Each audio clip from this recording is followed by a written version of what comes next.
And so we wrap up the first half. Heat out front, up by 15. Your Heat, 37. The 76ers, 22. No better way to unwind on a Sunday. Over in Boston, it was the Celtics.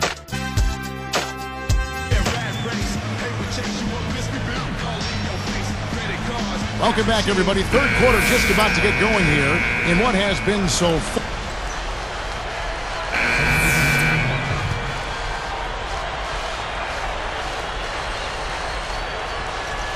The Heat leading by 18. Well, I tell you what, the Heat breezed through round one of the playoffs, knocking off the Sixers in 5 games, but their true test, as everyone knew, would be against the Celtics in round 2. They came out strong early in that series and got it done. So with LeBron on the bench, this is who Erik Spoelstra has on the floor. They've got Mike Miller, Mike Bibby out there with House. Then it's James Jones, and it's Anthony in at the 5 spot. Back to the Heat, they said after that Celtics win that beating them was a big driving force to forming the Big Three from the very beginning. That's right, because none of them individually could beat Boston. They came together, they finally got past the Celtics, they beat Chicago, got into the finals, but of course they didn't end up with what they finally wanted, which was that championship ring. So that's what they're shooting for this year. There's the pick. Outside, House, that's good. 6 points for him. Well, another uncontested 3 there. They've got to make some kind of an adjustment. I mean, they're giving up way too many open 3s. Well, the last 5 hoops, 3 have come off wide open 3-pointers, Clark. So it's one thing to give up 1, but you start giving 3-pointers up in bunches, you're in big trouble. Nice little rebounding advantage they're enjoying here. Yeah, and that's the reason they've got this big lead. I mean, they're dominating the glass and really being tougher than their opponent. When the Heat struggled early on last season, Erik Spoelstra was unfairly thrown on the hot seat. He kept his cool, though, very impressively, and the Heat turned their season around, and the talk quieted down. That's a credit to Spoelstra.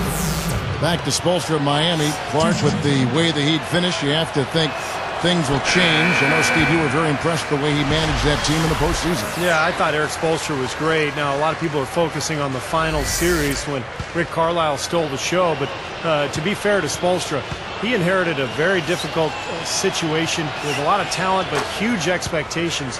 And I think Miami had a solid year, a very good year. The question now is, can they get back to the finals and finish the job?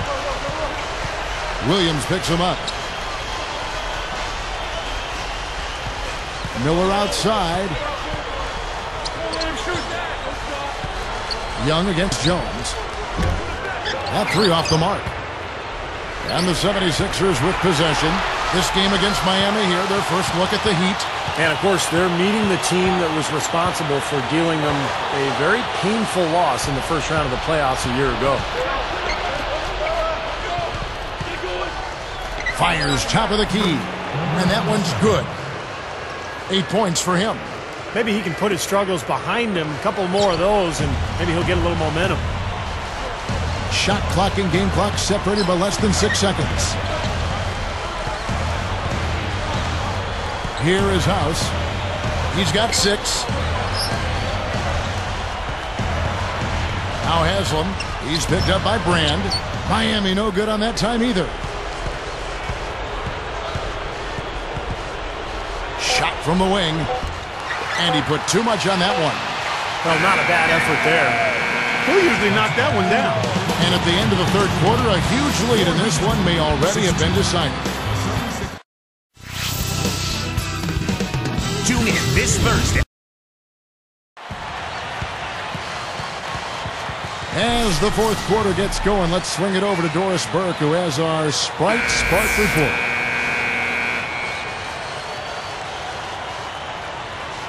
And so Miami takes this one by a big margin.